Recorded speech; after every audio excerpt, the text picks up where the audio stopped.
ایسی لڑکی اور ایسی عورت کی اللہ تبارک و تعالی دعا نہیں سنتا، اور وَأُشَّارًا ناجائز ٹیکس لینے والے کی بھی نہیں سنتا۔ ہمارے گھر کے باہر دروازہ لگا ہے، ہم نے روک لگا دی، نہیں صاحب آپ یہاں سے نہیں گزر سکتے ہو۔ کیوں؟ اگر گزرنا تو 100 روپے دو، راستہ سب کا، لیکن ہم پاورفل ہیں، ہم نہیں نکلنے دیں گے صاحب۔ کیوں؟ ارے میرے گھر کے سامنے دروازہ ہے، میں نہیں جانے دوں گا، میرے گھر کے سامنے روڈ ہے، میں نہیں نکلنے دوں گا۔ ناجائز ٹیکس لینے والا، ناجائز طریقے سے وصولی کرنے والا ایک اس آدمی کی دعا بھی اللہ رب العالمین نہیں سنتا ہے، دعا قبول نہیں کرتا ہے۔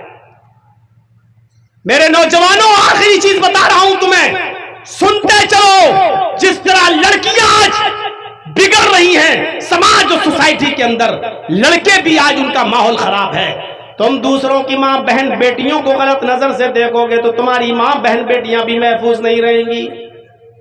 یہی اسرائیل، 48 سال کا ایک یہودی اسرائیل کے ایک شہر ایلات کے اندر جاتا ہے، بزنس کرتا تھا، بزنس۔ ایلات اسرائیل کا ایک شہر ہے، بہت مشہور شہر ہے، جیسے ہندوستان کا ایک شہر ہے گوا، بہت ننگا شہر ہے۔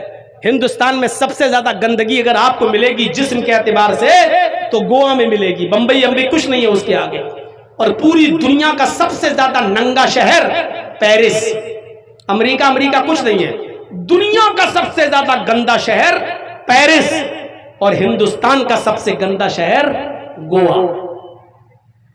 وہاں کے جو پہ چلے جاؤ، سمندری علاقے میں چلے جاؤ تو ہلکا سا تار بھی نہیں رہے گا جسم پر، پوری نیوٹ نیکٹ ننگے لڑکے اور ننگی لڑکیاں سمندر کے کنارے آپ کو پڑے ہوئے ملیں گے۔ ایسا ہی اسرائیل کا ایک شہر ہے جس کا نام ہے ایلات۔ اس ایلات کی ایک 5 اسٹار ہوٹل میں یہ 48 سال کا ایک آدمی جو بزنس مین تھا جاتا ہے اور ہوٹل کے مینیجر سے مل کر کہتا ہے کہ ہمارے لیے کسی کال گرل کا انتظام کرو، گھر کا کھانا کب تک کھائیں گے، آج باہر کا کھانا کھانا چاہتا ہوں۔ عیاشی کے ارادے سے اس نے کہا کیسی لڑکی چاہیے؟ کہا لڑکی خوبصورت ہونی چاہیے۔ کہا ٹھیک ہے آپ کو خوبصورت لڑکی مل جائے گی۔ کب کا؟ پوری رات کے لیے چاہیے، پیسے فکس ہوتے ہیں، کاؤنٹر پہ پیسے جمع کر دیے جاتے ہیں، لڑکی کو فون کر کے ہوٹل کا مینیجر بلاتا ہے، کال گرل آتی ہے، اس کو روم نمبر بتایا جاتا ہے، اس روم نمبر میں تمہیں جانا ہے، تمہارا پیسہ پیڈ ہے، وہ آؤ ہم تمہیں دے دیں گے، صبح جب جاؤ گی تو اپنا پیسہ لے کے چلے جانا۔ وہ ہوٹل میں جیسے ہی بیل بجاتی ہے، اندر سے آدمی 48 سال کے اس آدمی کی آواز آتی ہے، دروازہ کھلا ہوا ہے تم اندر آ سکتی ہو۔ جیسے ہی لڑکی نے دروازہ کھولا اندر گھستی ہے، لڑکی کے باپ کی جب اس آدمی کی نظر اس لڑکی پہ پڑتی ہے تو اس کو ہارٹ اٹیک پڑ جاتا ہے، اس کو دل کا دورہ پڑتا ہے، وہ آدمی زمین کے اوپر گر پڑتا ہے، اس لیے کہ اس نے جب غور سے دیکھا تو پتا چلا کہ یہ کال گرل کوئی اور نہیں، اس کی اپنی سگی بیٹی ہے۔ یہ کال گرل کوئی اور نہیں، اس کی اپنی سگی بیٹی ہے۔ جب اس کو دل کا دورہ پڑا، جلدی سے اس کو ایمرجنسی ہاسپٹل میں پہنچایا گیا، اس کی بیوی کو فون کیا گیا، اس کی بیوی جب آئی تو اس نے اپنی بیوی کو پوری بات بتائی۔ بیوی نے کہا اچھا تو اس کا مطلب یہ ہے کہ تمہیں بھی گھر سے سکون نہیں تھا، تم بھی باہر آ کر عیاشی کرتے ہو۔ جس راستے پر باپ چلتا ہے تو اس کی اولاد بھی اسی راستے پر چل پڑی ہے، تمہاری بیٹی بھی اسی راستے پر اسی لیے چل رہی ہے کیونکہ تم نے غلط راستہ پکڑا، یہی راستہ تمہاری بیٹی نے بھی پکڑا، اب مجھے تم سے طلاق چاہیے۔ اور آخر کار اس عورت نے اپنے آدمی سے طلاق لے لی۔ میرے بھائیوں، جب تم باپ ہو کر غلط راستے پہ چلو گے تمہاری بیٹیاں بھی غلط راستوں پہ چلیں گی، نہیں بچا پاؤ گے تم۔ پاکستان کا ایک شہر ہے کراچی، کئی بار میں جا چکا ہوں، اس کراچی کے اندر ایک بہت مشہور علاقہ ہے جس کا نام ہے ڈیفینس ہاؤسنگ اتھارٹی۔ ڈیفینس ہاؤسنگ اتھارٹی، اس ڈیفینس ہاؤسنگ اتھارٹی میں ایک بہت خوبصورت پرائیویٹ نجی اسکول بنا ہوا ہے، بہت خوبصورت، امیر ماں باپ کے لڑکے اور لڑکیاں اس اسکول کے اندر پڑھتے ہیں، نجی اسکول ہے۔ اس اسکول کے 4 اسٹوڈنٹس نے یہ طے کیا کہ آج کسی لڑکی کو ہم بہکائیں گے، بہلائیں گے اور ناشتہ پانی کے بہانے اس کو ایک کمرے میں بند کر دیں گے اور چاروں لڑکے اس سے ایک ایک کر کے اس کے ساتھ آج زنا کریں گے، زیادتی کریں گے اس کے ساتھ۔ ان 4 لڑکوں میں سے ایک لڑکا کسی لڑکی کو بہلا کر پھسلا کر کھلانے پلانے کے بہانے دوست بنا کر لاتا ہے اور ایک کمرے میں لے جاتا ہے اور کہتا میں ابھی آ رہا ہوں۔ باہر آ کر کال کرتا اپنے 3 ساتھیوں سے، کام ہو گیا۔ لڑکی کو جان سے مارنے کی دھمکی دے دی گئی، لڑکی ڈر گئی لیکن وہ غلط کام کرنے پر تیار ہے، کہہ رہی ہے میری جان مت لو، پہلے میں جا رہا ہوں۔ اس کے بعد پھر دوسرا، پہلے جس نے پکڑا وہ گیا، اس لڑکی کے ساتھ غلط کام کیا، وہ باہر آیا، پھر دوسرا گیا، اس نے اس کے ساتھ زیادتی کی، دوسرا نکلا، پھر تیسرا گیا، تیسرے نے اس کے ساتھ زنا کیا۔ وہ سب کے سامنے ہاتھ پیر جوڑتی رہی لیکن کسی کو رحم نہیں آیا۔ جب تینوں زیادتی کر کے نکل چکے، اب چوتھے کا نمبر آیا، کہا کہ دیکھ ہاتھ پیر تو بہت جوڑ رہی ہے لیکن رحم مت کرنا، بہت خوبصورت ہے، پورا مزہ آئے گا تجھے، جاؤ۔ یہ چوتھا دروازہ کھولتا ہے، اس لڑکی کے پاس جاتا ہے، جیسے اس کمرے میں گھستا ہے لڑکے کی نظر اس لڑکی پر پڑتی ہے، اس لڑکے کے دماغ کی نس پھٹ جاتی ہے، برین ہیمبریج ہوتا ہے اور اسی وقت یہ لڑکا آن اسپاٹ اسی کمرے میں مر جاتا ہے، اس لیے کہ وہ لڑکی کوئی اور نہیں تھی، اس کی اپنی سگی بہن تھی۔ جب بھائی کسی غلط کام میں پڑ جائے تو یہ امید مت رکھنا کہ اس بھائی کی بہنیں محفوظ ہوگی۔ کہہ دیا جو کہنا تھا۔ اگر باپ ہو بچوں کے غلط کام کرو گے تو تمہاری بیٹیاں محفوظ نہیں رہیں گی، اور بھائی ہو کسی بہن کے، دوسروں کی بہن بیٹیوں پہ غلط نظر ڈالو گے تو تمہاری بہن بیٹیاں محفوظ نہیں رہیں گی۔ جاؤ، تقریر ختم کرو، اب جا کر تقریر موبائلوں پہ بات، اور بتاؤ اپنی گرل فرینڈ کو کہ مولانا صاحب ایسا ایسا بولے تھے۔ مجھے معلوم ہے کہ اتنا سخت سننے کے بعد بھی بے شرمو تمہیں شرم نہیں آئے گی، بے حیاؤ تمہیں حیا نہیں آئے گی، بے غیرتو تمہیں غیرت نہیں آئے گی، اس کے باوجود بھی تم اس غلط حرکت کو چھوڑ نہیں پاؤ گے۔ تم اپنی گرل فرینڈوں کو چھوڑ نہیں سکتے، اور تمہاری چڑیلیں، تمہاری گرل فرینڈیں، تمہاری چوہیاں تمہیں نہیں چھوڑ سکتی ہیں، کیونکہ تم نے ان کو اپنے پیار کے بندھنوں میں ڈھار سے دے کر بندھا رکھا ہے۔ لیکن یاد رکھنا، تم دوسروں کی بہن بیٹیوں کے ساتھ غلط کام کرو گے تو تم اپنی بہن بیٹیوں کے ساتھ دروازہ کھول رہے ہو، اور اسی کو قرآن نے کہا ہے لا تقربوا الزنا انہ کان فاحشۃ وساء سبیلا، زنا کے قریب مت جاؤ، یہ گندا راستہ ہے۔ فاحشۃ وساء سبیلا، یہ گندا راستہ ہے۔ آپ جس روڈ پہ چل رہے ہو نا، سمجھتے ہو کہ منزل پہ پہنچ جائیں گے، نہیں۔ زنا کا جو راستہ جس کو آپ سمجھ رہے ہو کہ میں کسی کی بہن کے ساتھ زنا کر رہا ہوں، جس راستے پہ آپ چل رہے ہو، اس کی آخری منزل تیری بہن و بیٹی ہے۔ تو جس سڑک پہ چل رہا ہے، اس سڑک پر تیری بہن و بیٹی کا گھر موجود ہے۔ تو جس راستے پہ چل رہا ہے وہاں تیری بہن اور تیری بیٹی کا گھر ہے۔ اس لیے یاد رکھ، قرآن نے اس کو گندا راستہ کہا ہے، گندا راستہ۔ اسی لیے راستہ کہا ہے کہ جس راستے پہ تم چل رہے ہو، یہ راستہ تمہاری بہن اور تمہاری بیٹی تک پہنچ رہا ہے۔ اب ایک واقعہ سناتا ہوں بخاری سے، دلچسپ۔ دیکھیے، دعا ہے، ہم سب اللہ ہی کی طرف سے اور اللہ ہی کی طرف لوٹ کے جانا ہے۔ دعائیں آج کل ہم پڑھتے کہاں ہیں، بس بحث کرتے ہیں۔ فرض نماز کے بعد دونوں ہاتھ اٹھا کے دعا مانگنا چاہیے کہ نہیں مانگنا چاہیے، امام جب مانگے تو اس کے ساتھ ہاتھ اٹھانا چاہیے کہ نہیں اٹھانا چاہیے، قبرستان میں جائیں تو ہاتھ اٹھا کر دعا کر سکتے ہیں کہ نہیں کر سکتے ہیں، عید کی نماز پڑھنے کے بعد عیدگاہ میں ہاتھ اٹھا کر دعا پڑھ سکتے ہیں۔ بحث کروا لو ہم سے بس۔ ارے دعا کرنے سے آپ کو کون روک رہا ہے؟ غور کرو، ان تمام مصیبتوں میں سب سے بڑی مصیبت کیا ہے؟ آپ کے کسی عزیز اور کسی قریب کا انتقال ہو جائے، مثلا آپ کی بیوی کا انتقال ہو جائے، مثلا آپ کے بیٹے کا انتقال ہو جائے، تو یہ چیز سب سے بڑے غم کو لے کر آتی ہے۔ سب سے بڑا غم یہ ہے۔ اس موقع پر کیا دعا پڑھنی چاہیے؟ انا للہ و انا الیہ راجعون۔ اللہ کے نبی صلی اللہ علیہ وسلم اس کے آگے ایک دعا اور پڑھتے تھے، ذرا سنیے گا میرے بھائیوں، اور یہ دعا یاد کر لیجئے گا، بہت کام آئے گی۔ آج میں کچھ سکھا کے جا رہا ہوں آپ کو، کچھ سیکھ لیجئے گا۔ اللہ کے نبی صلی اللہ علیہ وسلم جب کسی کے انتقال کی خبر سنتے تو آپ کیا دعا پڑھتے؟ انا للہ و انا الیہ راجعون۔ اس کے بعد ایک جملہ اور، اللہم اجرنی فی مصیبتی واخلف لی خیرا منہا۔ چھوٹا سا ٹکڑا ہے بس، کتنے لوگوں کو یاد ہوگا؟ اور یاد ہوگا بھی نہیں، ابھی ہمارے ذہن سیٹ نہیں ہے، ہمیں دوسری چیزیں جلدی یاد ہو جاتی ہیں، دعائیں جلدی یاد نہیں ہوتی ہیں۔ ہر سال رمضان کے مہینے میں شب قدر میں مائک لے کے سکھانا پڑتا کہ دعا پڑھو، اللہم انک عفو تحب العفو فاعف عنی۔ اتنی سی دعا یاد نہیں ہو پائی، اتنی سی دعا، اور بار بار یاد کرایا جاتا ہے کہ یہ دعا پڑھو۔ شب قدر میں یہ دعا پڑھا کرتے تھے اللہ کے رسول، اللہم انک عفو تحب العفو فاعف عنی، ہر سال بتانا پڑتا ہے۔ ارے روزانہ ہمارے محلوں میں، آپ کے شہر، کوئی نہ کوئی انتقال کرتا رہتا ہے، یہ دعا پڑھنے میں کیا حرج ہے؟ اتنی سی دعا، انا للہ تو یاد ہے، انا للہ و انا الیہ راجعون۔ اللہم، اب یہ دعا یاد کرنا ہے بس، اللہم اجرنی فی مصیبتی،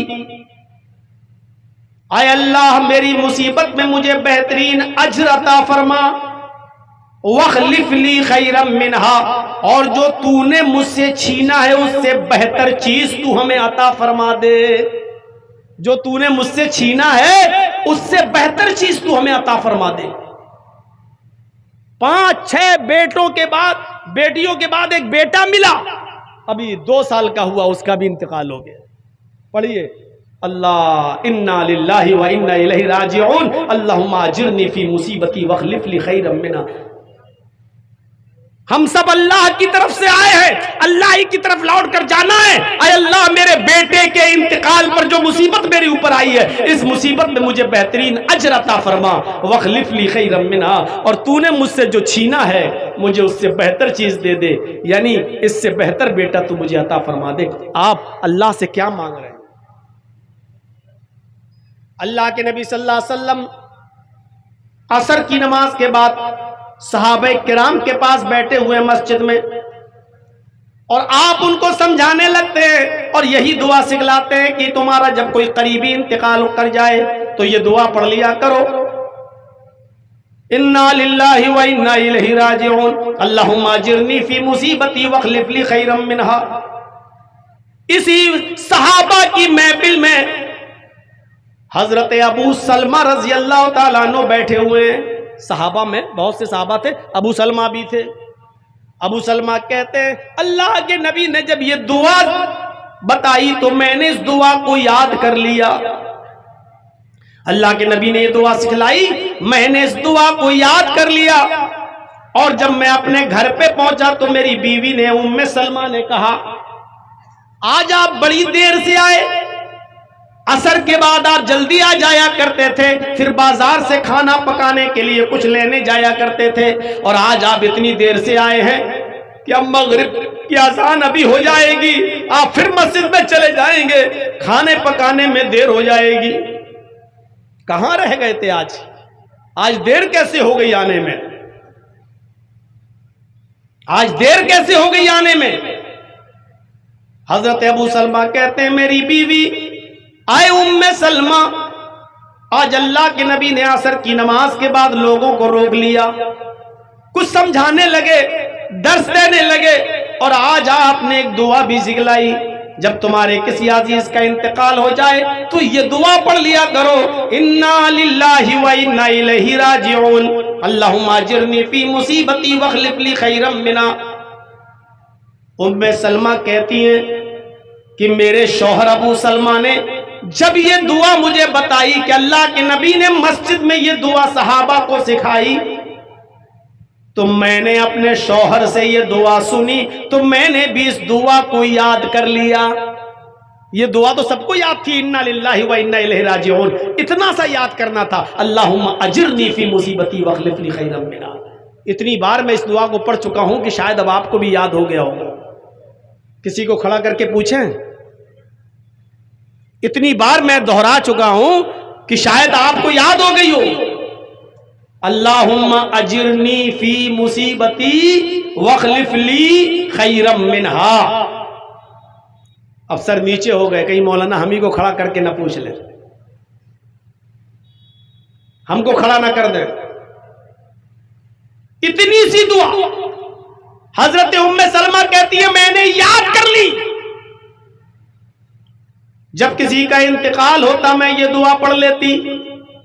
6 مہینے گزر گئے، 8 مہینے گزر گئے، 1 سال گزر گیا. میرے شوہر کپڑے کا بزنس کرتے تھے، کپڑا دوسرے شہر میں لے جایا کرتے تھے، بیچتے تھے، اور وہاں سے کچھ چیزیں خرید کے لاتے تھے، اپنے شہر میں بیچا کرتے تھے. میرے شوہر بزنس کرتے تھے دوسرے شہر میں جا کر.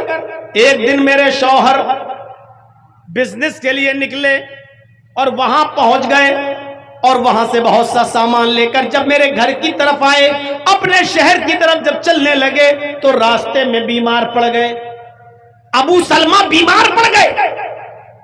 اوفو، جو چیز بتانے جا رہا ہوں غور سے سنو میرے بھائیوں. ام سلمہ کہتی ہیں میرے شوہر باہر گئے، اور وہاں سے جب لوٹے دوسرے شہر سے تو بیمار پڑ گئے، اور راستے ہی میں ان کا انتقال ہو گیا. ابو سلمہ اسی بیماری میں انتقال کر گئے. میرے کانوں میں خبر پہنچائی گئی، کوئی دوڑتا ہوا آیا، اس نے مجھے بتایا کہ تمہارے شوہر ابو سلمہ بیمار پڑ گئے تھے راستے میں اور ان کا انتقال ہو گیا. میں نے اپنے شوہر کے انتقال کی جب خبر سنی تو میں نے یہی دعا پڑھ لی جو مجھے یاد تھی، انا للہ و انا الیہ راجعون. یہی دعا میں نے پڑھ لی، انا للہ و انا الیہ راجعون، اللہم اجرنی فی مصیبتی واخلف لی خیرا منہا. پھر مٹی میرے گھر لائی گئی، غسل دیا گیا، کفنایا گیا، اور ابو سلمہ کو دفن کر دیا گیا. میں عدت میں بیٹھ گئی، عدت کرنے لگی. اور جب بھی مجھے میرے شوہر کی یاد آتی تو میں پھر یہ دعا پڑھ لیتی. شوہر کی یاد آتی، یہ ایک غم تھا، تو میں یہ دعا پڑھ لیتی، یہی انا للہ و انا الیہ راجعون، اللہم اجرنی فی مصیبتی واخلف لی خیرا منہا. ام سلمہ کہتی ہیں کہ 2-3 مہینے گزر گئے، میں عدت میں تھی. ایک دن مجھے شوہر کی یاد آئی تو میں یہ دعا پڑھنے لگی. جب میں دعا پڑھنے لگی تو میں اس کے ترجمے پر غور کرنے لگی، اس کی میننگ پر، مفہوم پر غور کرنے لگی. میں سوچنے لگی ایسا کیسے ہو سکتا ہے؟ اس دعا کا مطلب تو یہ ہے کہ ہم اللہ کی طرف سے ہیں اور اللہ ہی کی طرف جانا ہے. اے اللہ میری مصیبت میں مجھے بہترین بدلہ دے، وَاخْلِفْ لِي خَيْرًا مِّنْهَا، اور جو تو نے مجھ سے چھینا ہے اس سے بہتر بدلہ مجھے دے، بہتر چیز عطا کر. ام سلمہ کہتی ہے میں بار بار یہ دعا پڑھتی ہوں کہ اللہ مجھے اس سے بہتر چیز دے جو تو نے مجھ سے چھینی ہے. بھلا میرے شوہر سے بہتر کون ہو سکتا ہے؟ میرے شوہر جو مجھ پر جان چھڑکتے تھے، میرے دیوانے تھے، میری ہر پریشانی اور ہر چیز کا خیال رکھتے تھے. میرے شوہر اس دنیا سے انتقال کر گئے اور میں اللہ سے دعا کرتی ہوں کہ اللہ مجھے وہ چیز دے جو میرے شوہر سے بہتر ہو، میرے شوہر سے بہتر چیز دے. کیسے ہو سکتا ہے؟ بھلا اس دنیا میں میرے شوہر سے اچھا بھی کوئی ہوگا؟ ایسا کیسے ہو سکتا ہے؟ ام سلمہ کہتی ہیں میں دعا کو دعا کی طرح پڑھتی رہی اور یہ سوچتی رہی کہ ایسا کیسے ہو سکتا ہے؟ بھلا ابو سلمہ سے بھی زیادہ کوئی محبت کرنے والا، ابو سلمہ سے بھی زیادہ کوئی پیار کرنے والا مجھے ملے گا کیا؟ ان سے بھی کوئی اچھا اس دنیا میں ہوگا؟ ام سلمہ کہتی ہیں کہ جب میری عدت پوری ہو گئی، 4 مہینے 10 دن جب میری عدت پوری ہو گئی تو ایک دن میں بکری کے چمڑے کو، بکری کے کھال کو دباغت دے رہی تھی. عرب کے اندر یہ کھالے والے بیچی نہیں جاتی تھی. بکری ذبح کی، کھال نکالی، اس کو دباغت دی، اس کو گرم پانی میں ببول ابول ڈال کر اس کو گرم کر کے اس کو صاف کیا، یا تو مشکیزہ بنا لیا جاتا تھا جو پانی کے بھرنے میں کام آتا ہے، یا ڈھول بنا لیا جاتا تھا، یا جائے نماز وغیرہ بنا لی جاتی تھی، اس کو گھر میں استعمال میں لایا جاتا تھا۔ سلمہ کہتی ہے کہ میں بکری کے کھل کے چمڑے کو دبا کر دے رہی تھی، اچانک میرے دروازے پہ دستک ہوئی، میری عدت ختم ہو گئی، اچانک میرے دروازے پر دستک ہوئی، میں نے جلدی سے ہاتھ دھوئے اور دروازے کی طرف میں آگے بڑھی، میں جلدی سے دروازے کی طرف آگے بڑھی، جیسے ہی میں نے دروازہ کھولا تو کیا دیکھتی ہوں کہ میرے سامنے جناب محمد رسول اللہ صلی اللہ علیہ وسلم کھڑے ہیں، میرے سامنے محمد رسول اللہ صلی اللہ علیہ وسلم کھڑے ہیں۔ آپ نے مجھے دیکھا، کہا السلام علیکم، میں نے بھی نبی اکرم کے سلام کا جواب دیا، وعلیکم السلام ورحمت اللہ وبرکاتہ، میں نے بھی نبی کے سلام کا جواب دیا، اور پھر آپ کو گھر میں اندر آنے کی اجازت دی کہ اندر آئیے۔ اے اللہ کے نبی آپ اندر تشریف لائیے۔ اللہ کے نبی جب گھر کے اندر تشریف لائے تو کھجور کے پتوں کی بنی ہوئی چٹائی بچھی ہوئی تھی، اسی چٹائی کے اوپر اللہ کے نبی بیٹھ گئے۔ کتنی بے عزتی ہوتی ہے، عورتیں کہتی ہیں لو صاحب اتنا اچھا گھر بنا لیا، ایک صوفہ نہیں ڈال سکتے ہو، باہر کے مہمان آتے ہیں بیچارے ان کو ٹوٹی پھوٹی کرسیوں پہ بٹھانا پڑتا ہے۔ اللہ کے نبی کھجور کے پتوں کی بنی ہوئی چٹائی کے اوپر بیٹھ گئے۔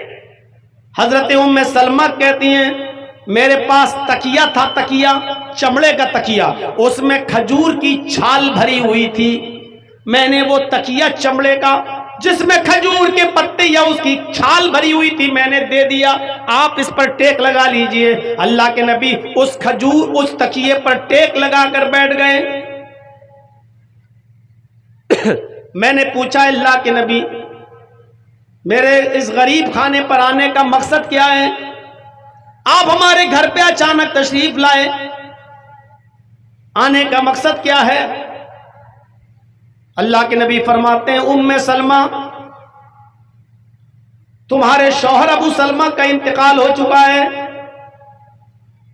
تم عدت میں تھی اس لیے میں نہیں آیا ملنے، اب تمہاری عدت بھی پوری ہو گئی، اب میں تم سے ملنے کے لیے آیا ہوں۔ اے سلمہ میں تمہارے ساتھ نکاح کرنے کا ارادہ رکھتا ہوں، میں تم سے شادی کرنا چاہتا ہوں، میں تم سے نکاح کرنا چاہتا ہوں۔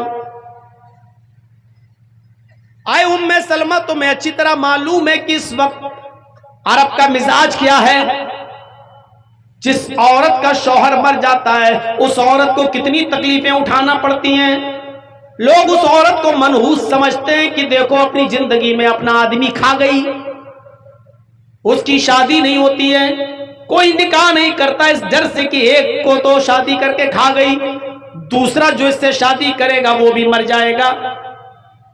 جس کا شوہر مر جاتا تھا اس عورت کو ڈائن سمجھا جاتا تھا، یہ سمجھا جاتا تھا کہ یہ منحوس عورت ہے جس کی زندگی میں اس کا آدمی مر گیا، تو دوسرا کوئی آدمی اس سے نکاح نہیں کرتا تھا یہ سوچ کر کہ یہ ایک آدمی ڈس چکی دوسرا بھی ڈس لے گی۔ اے سلمہ میں تمہارے ساتھ نکاح کرنا چاہتا ہوں، اگر تمہیں کوئی اعتراض نہ ہو تو تم میرے ساتھ نکاح کر لو۔ سلمہ کا جواب سنو۔ سلمہ کہتی ہیں اللہ کے نبی آپ کسی عورت کو نکاح کا پیغام دیں اور وہ عورت آپ کے پیغام کو ٹھکرا دے، اس سے زیادہ بد نصیب کون ہوگی؟ اس سے زیادہ بد نصیب عورت کون ہوگی؟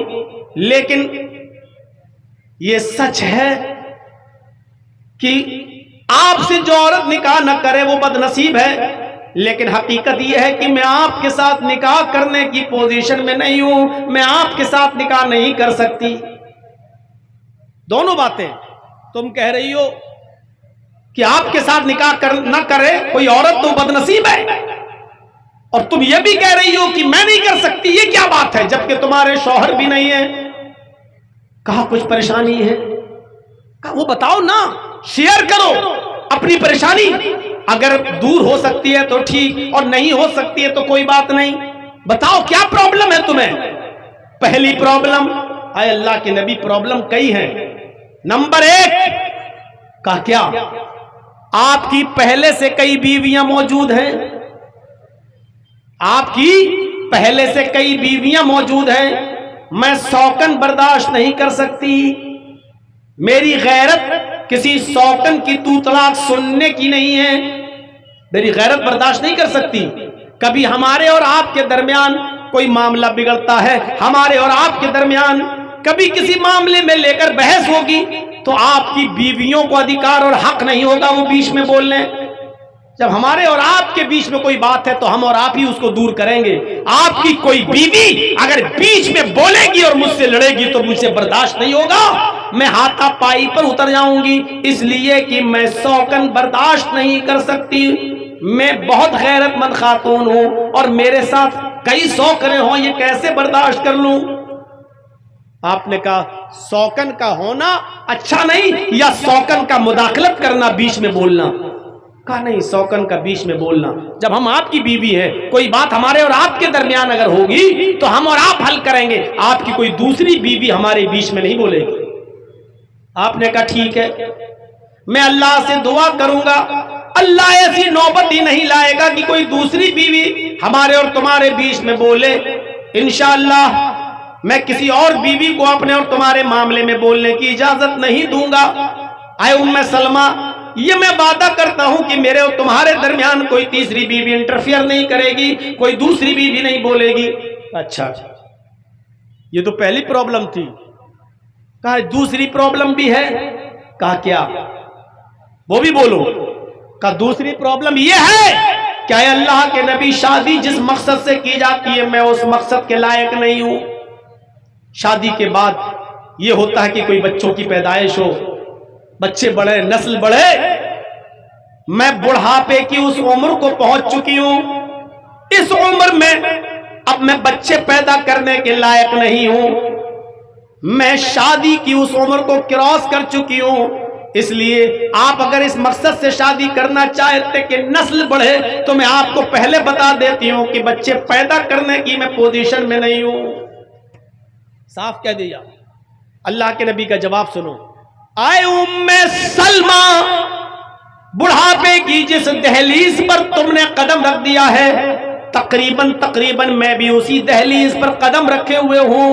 تم جتنی عمر کی ہو اتنی عمر کا میں بھی ہوں، لہذا عمر میں کوئی مسئلہ نہیں ہے، اور شادی میں بچوں کی پیدائش کی وجہ سے نہیں کر رہا ہوں، اس رسم کو ختم کرنے کے لیے کرنا چاہتا ہوں جو عرب کے اندر ہے، جو کسی بیوہ عورت کو شادی کرنے کا ادھیکار نہیں دیتی ہے۔ میں چاہتا ہوں کہ میں بیوہ عورت کو نکاح میں لے آؤں، ایک بیوہ سے شادی کر لوں تاکہ یہ رسم ٹوٹ جائے اور لوگ بیوہ عورتوں سے نکاح کرنے لگیں اور بیوہ عورت کو بھی حق حاصل ہو کہ کسی شوہر کو ڈھونڈے اور آدمی کو اور شادی کر لے، بیوہ عورت کو بھی گھر بسانے کا حق حاصل ہو جائے، اس لیے میں شادی کر رہا ہوں۔ حضرت ام سلمہ کہتی ہے کہ ٹھیک ہے، آپ نے میری دو پریشانیاں دور کر دی، لیکن مجھے ایک تیسری پرابلم اور ہے، مجھے ایک تیسری پریشانی بھی ہے جس کی وجہ سے میں شادی نہیں کر سکتی۔ کہا وہ کیا ہے؟ اور وہ آخری پرابلم ہے۔ اللہ کے نبی نے کہا بتاؤ۔ کہنے لگی اے اللہ کے رسول، میرے شوہر ابو سلمہ کا انتقال ہو گیا ہے، وہ اپنے بچے چھوڑ کر گئے ہیں اور بچے بھی کافی بڑے بڑے ہو چکے ہیں، وہ اپنے بچے چھوڑ کر گئے ہیں، آپ اس سے شادی کرنا چاہتے ہیں۔ ابو سلمہ کے انتقال کے بعد ان بچوں کی پرورش میں کرتی ہوں، ان بچوں کو میں پالتی ہوں، ان بچوں کا پالن پوشن میں کرتی ہوں، ان بچوں کی کفالت میرے ذمہ ہے۔ اگر آپ یہ چاہتے ہیں کہ میں صرف ام سلمہ سے شادی کر لوں اور یہ بچے ام سلمہ کے میکے والے سنبھالیں، بچوں کے ماموں آئیں اور بچوں کو لے جائیں، بچوں کے نانا آئیں بچوں کو لے جائیں، یہ بچے اپنے ننیال میں پلیں، اپنے ماموں کے ہاں اپنے نانا کے یہاں پلیں یا ددیال میں پلیں، تو اے اللہ کے نبی یہ نہیں ہو سکتا ہے۔ یہ بچے ابو سلمہ چھوڑ کر گئے، ان بچوں کی کفالت میرے ذمہ ہے، یہ بچے میں پالتی ہوں، ان کی پرورش میں کرتی ہوں۔ اگر آپ میرے ساتھ نکاح کرنا چاہتے ہیں تو ان بچوں کو میں نہیں چھوڑ سکتی ہوں، ان بچوں کی ذمہ داری، ان کی کفالت اور ان کو کھلانا پلانا، ان کی پرورش کی ذمہ داری بھی آپ کو اٹھانا پڑے گی۔ کتنی کلیئر بات۔ اللہ کے نبی فرماتے ہیں ام سلمہ یہ کوئی کہنے کی بات ہے؟ جب تم مجھ سے نکاح کر لوگی تو تمہارے بچے بھی میرے بچے ہوں گے۔ ان کی پرورش کرنا، ان کو پالنا، ان کو بڑا کرنا، ان کو اچھی تربیت دینا، یہ بھی میری ذمہ داری ہوگی، ان بچوں کی کفالت میں کروں گا۔ جب یہ تینوں شرطیں اللہ کے نبی نے مان لی تو ام سلمہ نے نکاح بھی کر لیا اور محمد رسول اللہ کی وہ بیوی بن گئی۔ ایک دن اللہ کے نبی صلی اللہ علیہ وسلم اپنی بیوی ام سلمہ سے باتیں کر رہے تھے اور ابو سلمہ کا ذکر آ گیا۔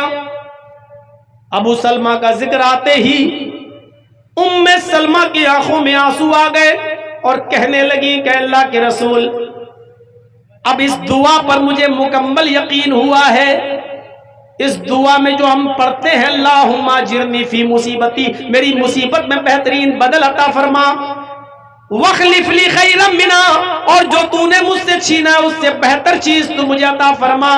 اے اللہ کے نبی، پہلے میں سوچا کرتی تھی کہ ابو سلمہ سے میرے لیے کون بہتر ہوگا، اتنے اچھے، ان سے بہتر کون ہوگا، لیکن یہ دعا مانگتے مانگتے میں نے دیکھا اللہ نے دعا قبول کر لی۔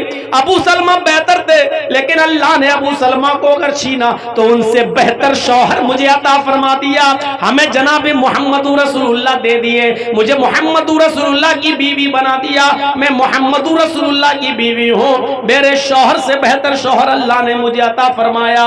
غور کرو دعا کیسے قبول ہوتی ہے۔